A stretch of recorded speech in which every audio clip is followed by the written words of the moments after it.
학교야 퇴근하자. 학교야 공부하자.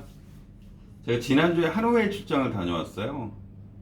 하노이의 느낌을 다소는 중국과 비슷하다, 또한 경직돼 있다, 이런 표현을 썼는데, 제가 베트남 호치민에서 사업을 하고 있거든요. 요 밑에 지역이에요. 베트남 전반에 대해서 이해하는 시간을 가져보면 어떨까 싶어서요. 베트남은 이렇게 제가 지도로부터 시작하는 게 적도의 8도, 위도 8도 정도부터 시작을 해요. 그래서 23도까지 위치해 있습니다. 이게 왜 중요하냐면 8도부터 23도까지라는 거는 거의 15도에 육박하는, 위도 15도에 육박하는 그런 땅을 가진 나라예요. 길이로.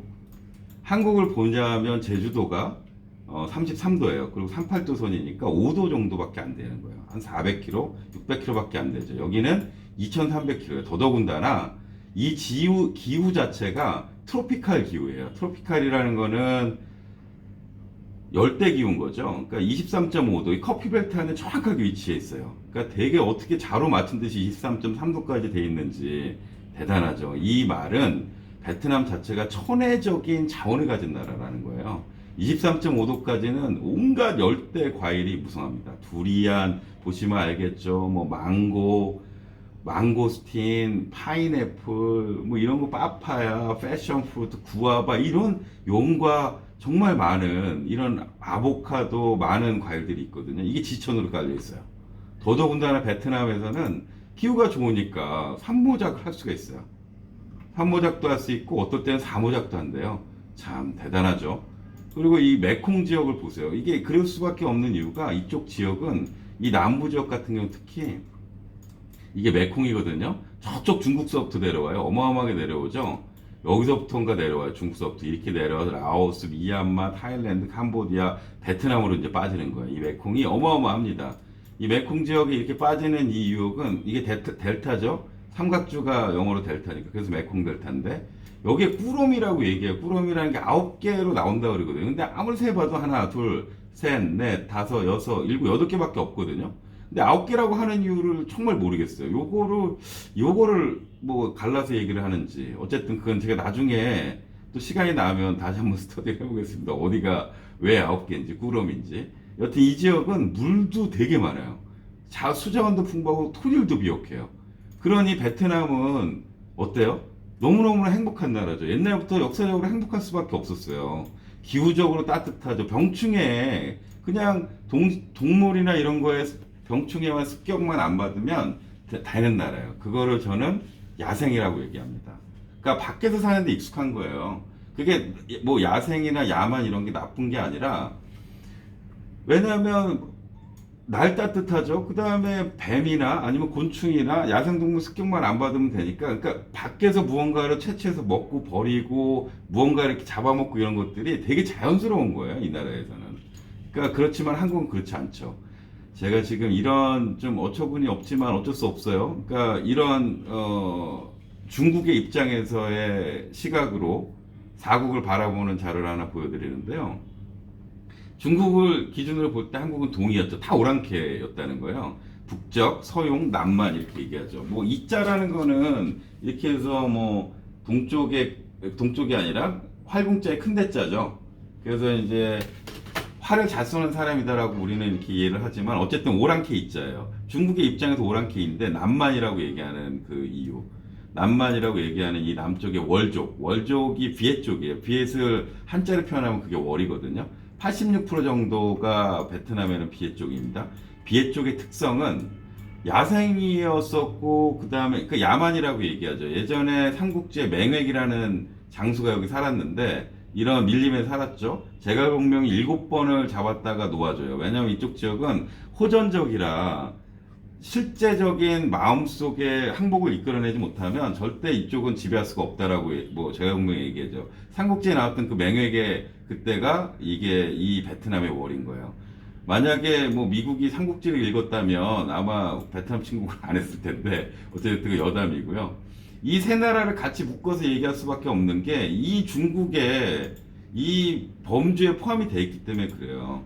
대한민국도 마찬가지로 중국을 빼고, 중국은 제국이었어요. 제국이었다는 거는 국가들끼리 모여서 국가를 통치하는 그런 큰 어떤 그 형태를 가진 나라였었기 때문에 문화적으로도 그렇고 의존할 수밖에 없었고, 대한민국은 되게 많이 외교적으로 아니면 또 굉장히 최선의 노력을 다해서 중국하고 맞추고 또 이 틈새 살아가기 위해서 굉장히 노력을 많이 했던 나라예요. 그래서 싸움을 싫어했던 나라죠. 그렇지만 베트남은 그렇지 않았어요. 베트남은 그냥 싸운 거예요. 그리고 내가 여기서 사는데 뭐 어때? 근데 한국은 독자적인 문화를 또 가지면 성장을 했었고요. 그래서 그 세 가지 나라를 같이 보는 게, 왜냐면 문화적으로도 마찬가지고 놀이도 마찬가지예요. 장례 문화도 비슷해요. 그 다음에 문자도 마찬가지예요. 이게 이두 상형 문자인데, 이게 벼슬아치 이자에 구절 두, 일글 독자예요. 그래서 이두 상형 한자를 가져다 썼죠. 1400 몇 년에 이제 훈민정음이 나오면서 이게 우리는 너무나 다행스럽게 한글이라는 그 언어를 그 문자를 갖고 수 있었던 거고요. 베트남도 자남이라고 글자자의 제잘거린 남자 찌놈이라는 사용 문자를 썼어요. 똑같이. 근데 문자가 없었던 거죠. 여기는 세종대왕님이 없었으니까. 17세기, 18세기에 프랑스 친구들이 와서, 예수사제들이 와서, 그래서 이제 문자를 만들어준 거죠. 알파벳으로. 그래서 문자를 쓴 거예요. 그러니까 상당히 다를 수밖에 뭐 같은 문화, 그러니까 유교 문화예요. 여기도 마찬가지로 유교 문화라는 거는 공자의 사상을 우리는 뭐 그래도 불교도 배척하고 그랬잖아요. 그렇게 해서 영향을 많이 받은 나라가 대한민국이고, 베트남도 마찬가지 유교의 문화를 받았어요. 근데 이쪽 지역 라오스, 뭐 타일랜드 이쪽은 인도에서 넘어온 불교의 문화를 받죠. 그러니까 이쪽은 베트남, 중국, 한국까지를 쭝화라고 외국 애들은 그렇게 표현하기도 해요.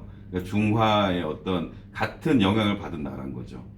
이 바탕을 깔고 또 봐야 돼요. 그 다음에 중국이란 큰 제국 앞에서 오랜 역사적인 그런 바탕을 갖고 있는 한국과, 중국이라는 큰 제국 앞에서 또 역사적인 바탕을 가졌지만 천혜의 자원을 가진 베트남, 이런 식의 시각을 가지고 또 봐야 돼요. 근데 한국 민족은 중국 한중일은 되게 똑똑한 민족이, 동아시아들은. 그래서 이게 뭐 웃기지만 IQ 순위를 한번 찾아봤어요. 홍콩, 싱가포르.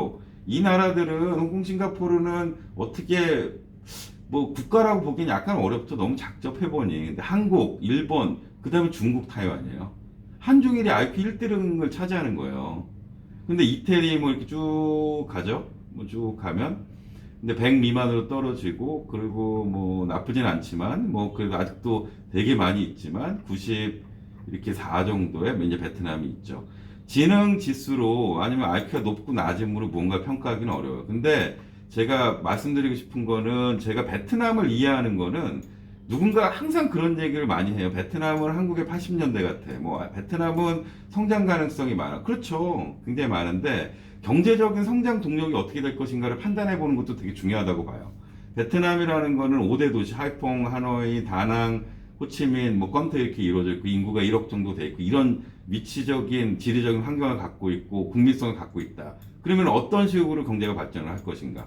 우리가 대한민국은 1953년에 전쟁이 끝나고 아무것도 없다가 지금 선진국 대열에 들어가니 많이 하면서 굉장히 문화적으로, 경제적으로 성장을 했죠. 우리나라가 지금 휴대폰을 만들고 있는 것들은 중국에서 예전에 2005년도, 뭐 2000년도 초반에, 뭐 2005년도에 쿼타가 다 철폐되죠. WTO가 1995년에 이제 가토에서 뭐 체제가 바뀌면서 10년간 뭐 쿼타가 그러니까 단계적으로 철폐되니까요. 어쨌든 그리고 난 다음에 굉장히 많은 한국의 공장들이 중국의 싼 인건비에 뭐 그렇게 공장을 세웠다가 지금 다 철수하고 있죠. 왜 철수하냐면 너무 똑똑한 거, 이 친구들은 너무 똑똑하다기보다는 카피를 하는 거죠.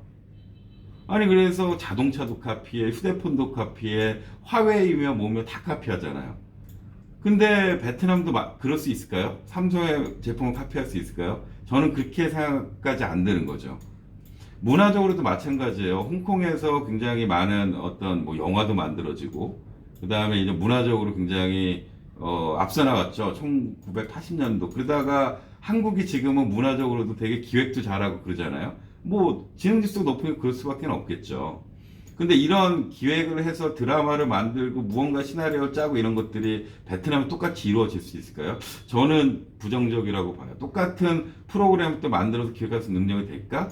저는 또 그렇게 안 보는 거예요. 제가 베트남 친구들을 많이 알아요. 많이 알고 또 이 친구들은 저는 존중을 해요. 이 박지우띵이라는 게 이게 한자로 다 얘기하자면 북조선이에요. 이게 북조선. 이게 이제 베트남어로 이렇게 표현을 하는 그런 이제 지도이기 때문에 뭐 참고적으로 말씀을 드립니다. 다시 설명을 하자면 베트남의 성장 동정, 그러니까 문화적 배경이나 언어적 배경이나 되게 비슷하기 때문에 그래서 언어도 되게 중요하다고 제가 말씀을 드렸잖아요.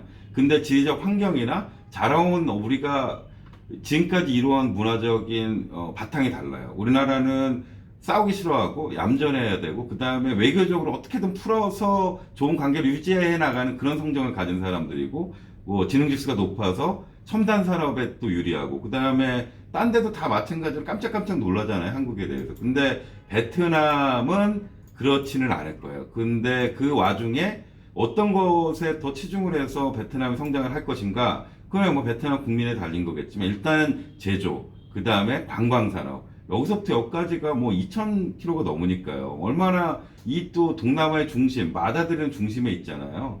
여기서 다낭에 내려서 하노이에 내려서 이렇게 해서 미얀마나 라오스나 이렇게 여행할 수 있는 또한 뭐 너무너무나 지리적으로도 뭐 좋은 여건을 가졌죠. 이 나라에서 나는 자원들을 수출만 잘해도 어마어마할 거예요.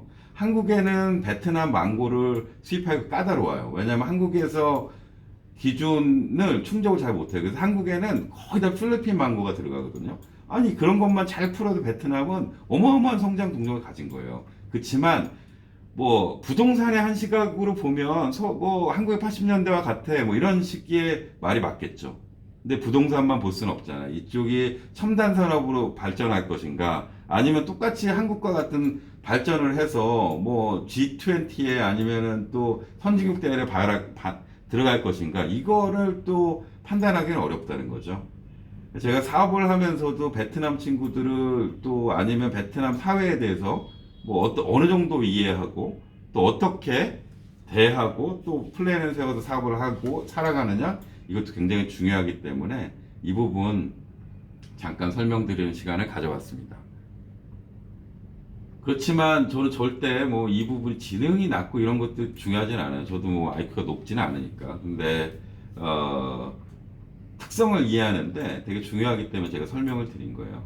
그러니까 다음 시간에는 또 전 세계 지도를 가지고 뭐 제가 미국이나 그 열강의 역학관계 이런 것들 설명할 수 있는 시간을 가지면 좋겠네요. 자, 오늘 토요일입니다. 학교야 퇴근하자.